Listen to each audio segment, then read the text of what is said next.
I was 61 years old when I finally understood, in a deep and personal way, that love can be just as dangerous as loneliness. In 5 years earlier, if someone had told me that remarrying would almost cost me everything I had spent my entire adult life building, I would have smiled politely and changed the subject because I was not a foolish woman. I was not naive, and I was not desperate. Or at least that is what I always told myself. My name is Evelyn Carter, and this is my true story from Memphis.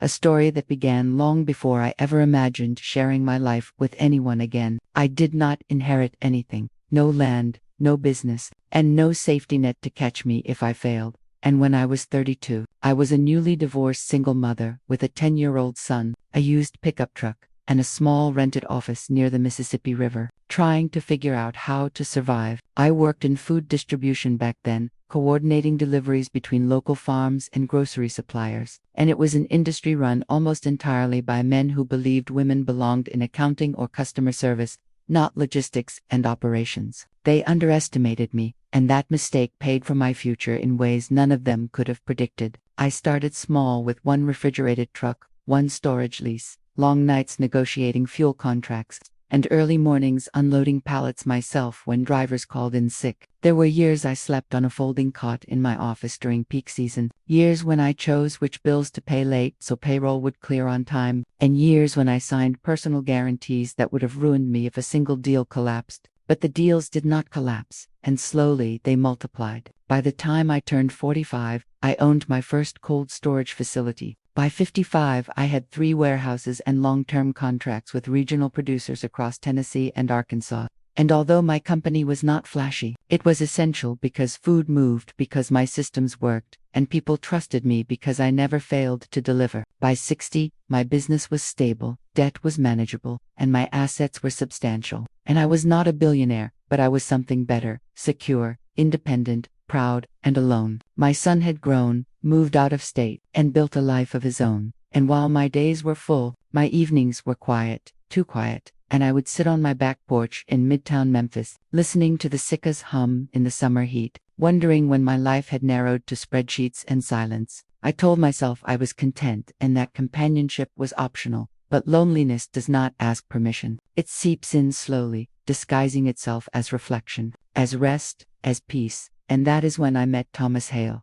He appeared at exactly the right moment, calm, attentive, and respectful, a man who seemed impressed, not intimidated by what I had built, a man who listened without trying to fix me, and a man who made the quiet feel less heavy. I did not know then that I was standing at the edge of the most dangerous chapter of my life, and that the only reason I survived it was because of one truth I chose not to share. I met Thomas Hale on a Thursday evening in early October at a community fundraiser in downtown Memphis, one of those events I usually avoided because of overpriced tickets, forced small talk, and people networking under the disguise of charity. But I had only gone because one of my longtime vendors was being honored for donating refrigerated storage to local food banks, and he insisted I attend. Thomas was standing near the back of the room, not holding a drink and not trying to be seen. And he had that quiet confidence that comes from a lifetime of knowing how systems work. He introduced himself without urgency and without the rehearsed charm I had learned to distrust, saying simply, "I'm Thomas," and adding that he used to help companies stay out of trouble. I laughed and told him that sounded exhausting, and he smiled in a way that felt genuine, and replied that it was, and that was why he retired. We spent most of the evening talking about ordinary things: the river, Memphis traffic, and the way the city always felt like it was reinventing itself, and he did not ask about my company until I mentioned it first. When I did, he listened carefully, asked thoughtful questions, and never once implied he knew better, which should have been my first warning, because men who understand power rarely reveal how well they understand it. Thomas was 66, widowed, and lived alone in a modest house east of the city, and he spoke about his late wife with restraint, never using grief as currency. He told me he had spent his career as a compliance consultant, helping corporations navigate regulations and internal controls. And although it sounded dry, his eyes lit up when he talked about problem solving. And I recognized that look because it was the same one I got when a complex logistics plan finally clicked. Our first coffee turned into dinner dinner turned into weekends together, and he never rushed me or pressured me. And when I canceled plans because a freezer unit failed or a shipment went missing, he didn't complain but instead asked how he could help. I noticed the small things, like how he remembered my son's name, how he brought books he thought I would like instead of expensive gifts, and how he never commented on my home or my lifestyle in a way that felt evaluative. Compared to the men I had dated briefly over the years, Thomas felt safe, predictable, and mature, and for the first time in a long time, I allowed myself to believe that maybe I did not have to face the rest of my life entirely alone.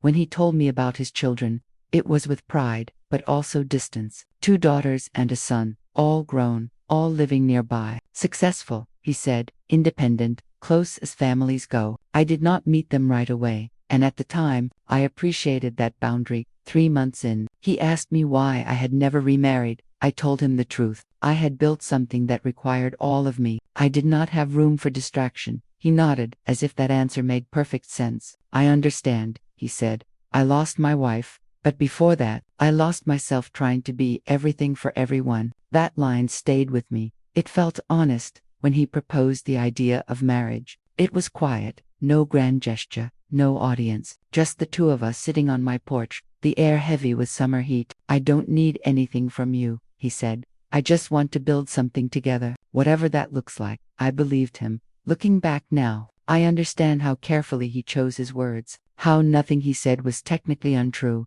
and how much he left unsaid. Because while I was falling in love with the idea of companionship, Thomas was learning the shape of my life, and he was doing it very, very patiently. When Thomas and I began talking seriously about marriage, I did what I had trained myself to do in every major decision of my adult life. I slowed everything down. Love has a way of demanding speed. Business never does. The first call I made was not to my son or my friends. It was to my attorney, Grace Whitman, a woman who had guided me through acquisitions, lawsuits, and more than one near disaster. She had seen me at my most exhausted and my most decisive. If she hesitated, I paid attention. Evelyn, she said after listening quietly, I'm not saying don't get married. I am saying protect what you built. We drafted a prenuptial agreement that was clear and unambiguous. Everything I owned before the marriage would remain mine. The company, the properties, the land under every warehouse, no exceptions. Thomas reviewed it with his own counsel and signed without argument. He even joked about how romantic lawyers could be.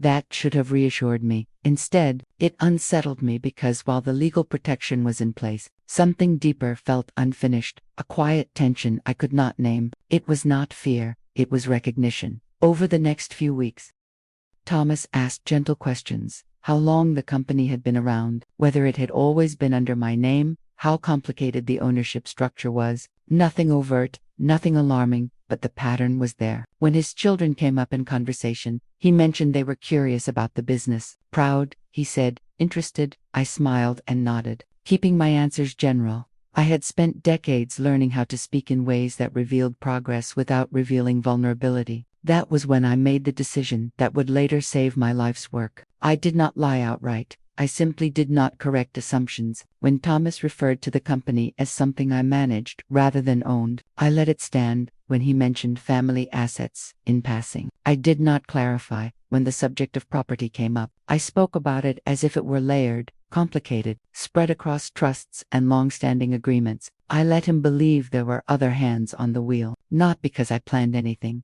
not because I suspected him of wrongdoing, but because something inside me refused to hand over the full map of what I had built. People often misunderstand this part. When I tell them my story, they assume secrecy equals distrust, that if I loved him, I should have been transparent. What they fail to understand is that transparency without boundaries is exposure, and exposure is dangerous when you are the one holding value. I had been underestimated before. I had watched men smile while waiting for me to make a mistake. I had survived by knowing when to speak and when to stay silent. Marriage did not erase that instinct. If anything, it sharpened it. When we married quietly at a small chapel outside Memphis, I stood beside Thomas, feeling hopeful, grounded, and strangely alert. I did not feel guilty for what I had not shared. I felt prepared because the truth is this: if someone loves you for who you are, they do not need to know the exact price of what you own. And if they need that information to feel secure, then they are not in love with you. They are in negotiation. I did not know yet which category Thomas fell into, but I was about to find out. I met Thomas's children for the first time 3 weeks after the wedding. They came to my house on a Sunday afternoon,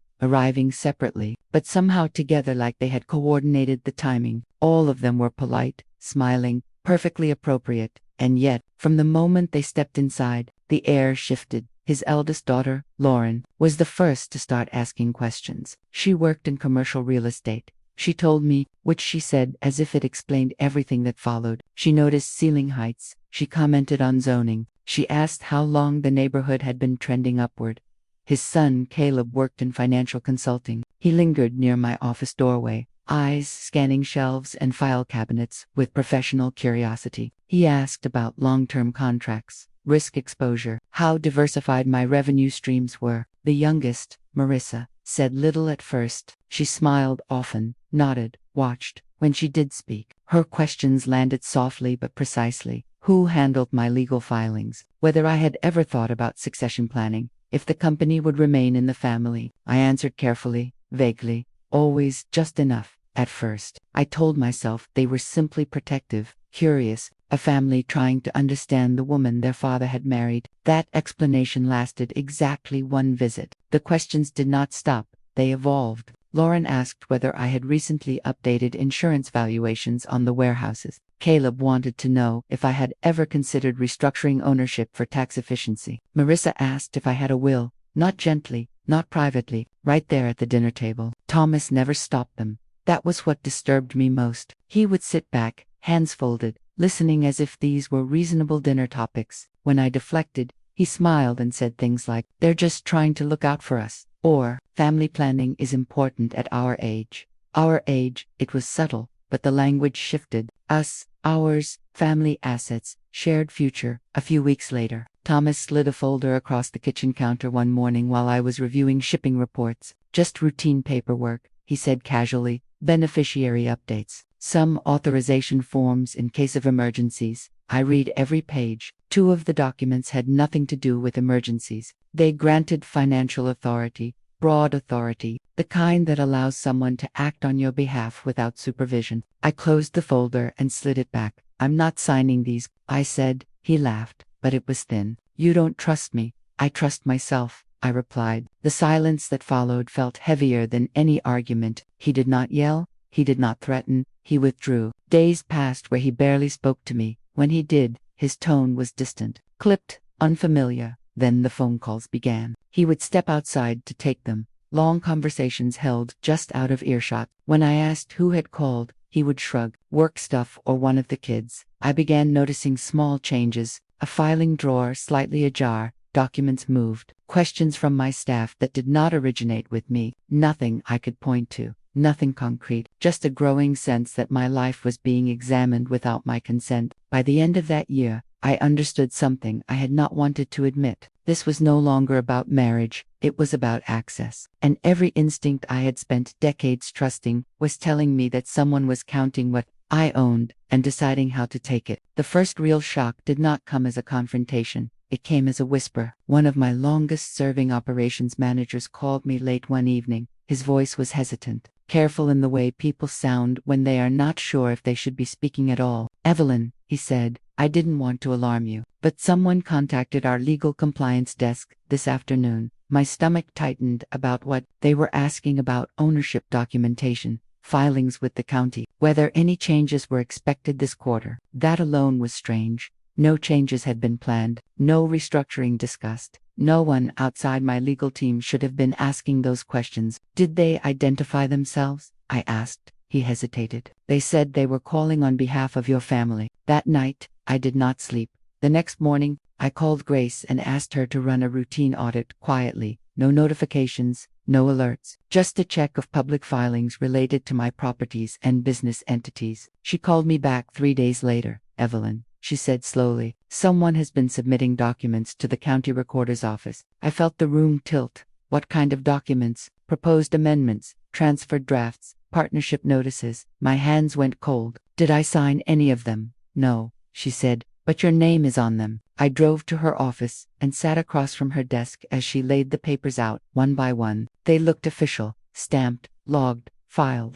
And yet the signatures were wrong. Close enough to fool a clerk, not close enough to fool someone who had signed her own name thousands of times. These are forgeries, Grace said. Crude ones, honestly, but dangerous, all the same. I stared at the documents until the words blurred. Someone had taken my identity and attempted to redraw the borders of my life without asking permission. How far did this go? I asked. They didn't complete a full transfer, she said, but they were laying groundwork, establishing a paper trail, creating the appearance of shared ownership. Shared with whom? I already knew the answer. Grace leaned forward. Evelyn, you need to understand something. People don't do this unless they believe they have leverage or time. Time. That word echoed in my head long after I left her office. That afternoon, I began noticing everything I had previously dismissed. The questions, the paperwork, the silence after refusal, the sudden interest in legal structure. I realized I had been watching a slow-moving operation unfold, and I had mistaken patience for respect. That night, Thomas came home late. He said nothing about where he had been. I said nothing about what I knew.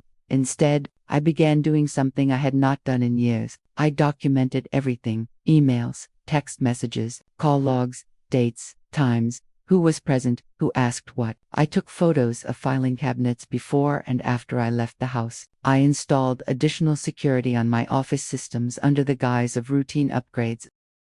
I did not confront him, because confrontation warns people, and I needed them to believe I was still unaware. Fear is paralyzing when you feel powerless, but when you know you still control the most important information, fear sharpens into focus. They thought they were ahead of me. They were wrong, and I was about to find out just how far they were willing to go. Once I understood that this was not a misunderstanding, but a pattern, I knew I could not rely on intuition alone. I needed facts, cold, documented facts. I hired a private investigator named Marcus Reed. He came highly recommended, a former federal investigator who specialized in financial misconduct and elder exploitation. When I told him I wanted everything on Thomas Hale and his children, he did not ask why. He simply nodded and said, "Give me 2 weeks." Those 2 weeks were some of the longest of my life. At home, I played my role carefully. I was agreeable, tired, distracted by work. When Thomas mentioned estate planning again, I said I would think about it. When his children asked questions, I smiled and changed the subject. I let them believe their patience was paying off. Inside, I was counting days. Marcus called me on a Wednesday morning and asked me to meet him in a quiet coffee shop near the river. He arrived with a thick folder and a look I recognized immediately, the look of someone who had seen this before. "Evelyn," he said, lowering his voice, "this is not their first time." Thomas had been married twice before his marriage to me. Both marriages ended in death. His first wife, Linda Hale, died after a prolonged illness, 6 months before her death. She transferred ownership of 2 commercial properties and her retirement accounts entirely into Thomas's name. Medical records showed cognitive decline. Her sister had attempted to contest the transfers, claiming undue influence. The case settled quietly. Thomas kept everything. His second wife, Rebecca Moore, died after a fall at a vacation property in North Carolina, 3 months before her death. She had executed a series of legal documents consolidating assets under Thomas's control. Her adult son filed a civil complaint. It was dismissed after Thomas produced signed authorizations and powers of attorney. Both cases ended the same way. Paperwork 1, grief lost. Marcus flipped to another section. Thomas's children were not bystanders. They had been involved in asset management discussions during both marriages. Emails, texts, advisory roles, quiet coordination. Caleb had previously been named in a civil suit involving financial misrepresentation. Lauren had lost a professional license for ethical violations that never made headlines. Marissa had been terminated from 2 firms under non-disclosure agreements. "This is a family operation," Marcus said plainly. "They target women with assets. Wait until trust is established. Then move fast when vulnerability appears." I felt something break inside me. Not heartbreak, clarity. They were waiting for age to work in their favor, for illness, for fatigue, for grief, for any moment I might loosen my grip. "And you," Marcus continued, "you're the anomaly." I looked up. "Because I'm not sick. Because you're not isolated," he said, "and because you didn't reveal what you owned." That was the twist they did not anticipate. I walked out of that meeting knowing 2 things with certainty. First, I was not imagining the danger. Second, If I did nothing, I would become the third woman in a pattern that ended the same way every time. But I had something Linda and Rebecca did not: time, awareness, and proof. And now I was ready to use it. Once you know you are being hunted, you have two choices: run or stop being prey. I chose the second. I did not change my routine. I did not confront Thomas. I did not pull away. I did the opposite. I softened. I agreed more. I nodded when his children spoke about the future. I let small suggestions land without resistance. I watched relief spread across their faces as they mistook compliance for surrender. I told Thomas I had been thinking about family, about legacy, about how exhausting it was to carry everything alone. That was when he smiled again. The old smile. The one I had not seen in months. "I'm glad," he said. "You shouldn't have to do this by yourself anymore." Behind that sentence was an assumption that soon I would not be. Over the next 6 weeks, I worked quietly with Grace and Marcus. Every conversation was recorded where legally permitted, every email preserved. We allowed the forged filings to remain untouched exactly as they were, so intent could not be denied. We tracked who accessed what and when. Then I set the stage. I told Thomas I wanted to host a small family gathering, nothing formal, just dinner. I said I wanted his children there. I said I was ready to talk openly about the future. He did not question it. He did not slow down. Greed makes people impatient. The night of the dinner, the house was warm with light, food catered, wine poured, laughter rehearsed. Thomas's children arrived, dressed like they were attending a negotiation, not a meal. They were confident. What they did not know was that they were not the only guests. Grace arrived first, blending in easily, then Marcus. Then two individuals Thomas did not recognize, but should have: the sister of his first wife, the son of his second. I watched Thomas's face change when he saw them. The color drained slowly, as if his body understood before his mind did.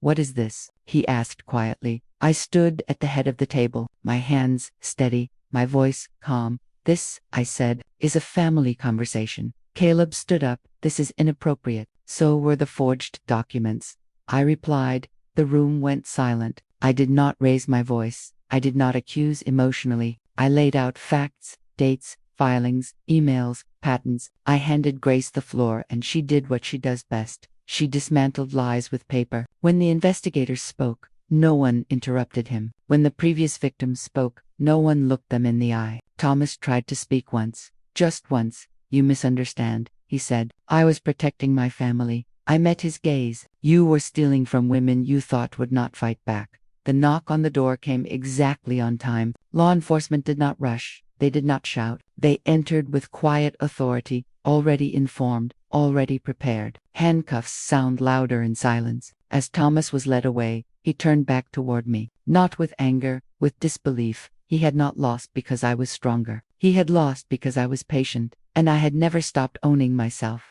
The house felt impossibly quiet after they were gone. Not peaceful, not relieved, just hollow. Like a storm had passed and taken something with it. I stood alone in the kitchen, staring at a half-poured glass of wine, realizing that the life I thought I had rebuilt was never real to begin with. It had been a performance, and now the curtain was down. The investigation moved faster than I expected. Once authorities began pulling records, the pattern was impossible to ignore.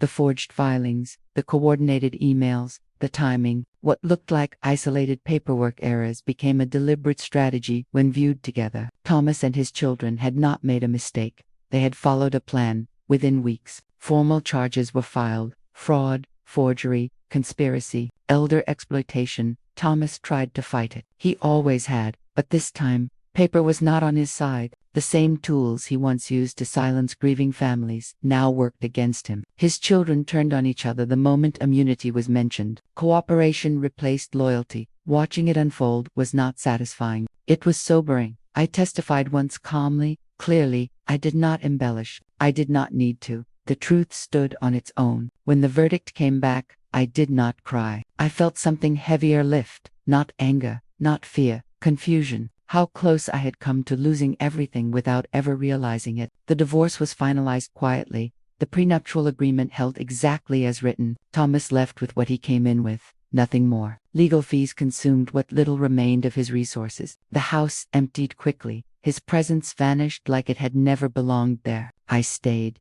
The company continued, contracts renewed, warehouses ran. Employees showed up every morning unaware of how close their livelihoods had come to being collateral damage in someone else's scheme. A year later, I replaced the locks and repainted the walls, not because I needed to forget, but because I wanted to reclaim the space. I invited my son to visit more often. I learned how to sit with silence again, this time without mistaking it for emptiness. I never remarried, not because love failed me, but because I no longer confuse companionship with safety. I am open. I am kind. I am no longer accessible to anyone who sees my life as a ledger. People sometimes ask if I regret not being more honest at the beginning, if I feel guilty for keeping that one truth to myself. I do not, because that silence was not deception. It was protection. It gave me time. Time to observe. Time to notice the questions that came too early. Time to let people reveal themselves when they thought they were winning. If I had announced my worth at the start, the pressure would have come sooner, harder, louder. I might not have survived it. Instead, I watched, I learned, I prepared. And when the moment came, I did not panic. I acted. Today, when people ask about my life, I answer honestly. I built it, I own it, I protect it, and I share it only with those who earn the right to be near it. Because love should never require you to gamble your life's work, and silence used wisely can be the loudest form of strength. 5 life lessons from my story. First, love does not erase the need for boundaries. Second, your life work is not proof of devotion. Third, silence can be strategy, not weakness. Fourth, trust is built through consistency, not promises. Fifth, protecting yourself is not cruelty, it is survival. If this story made you think differently about love, trust, or money later in life, what lesson did you take from it? And where are you watching from today? Please like, share, and leave a comment below. Your voice matters, and your story might help someone else feel less alone.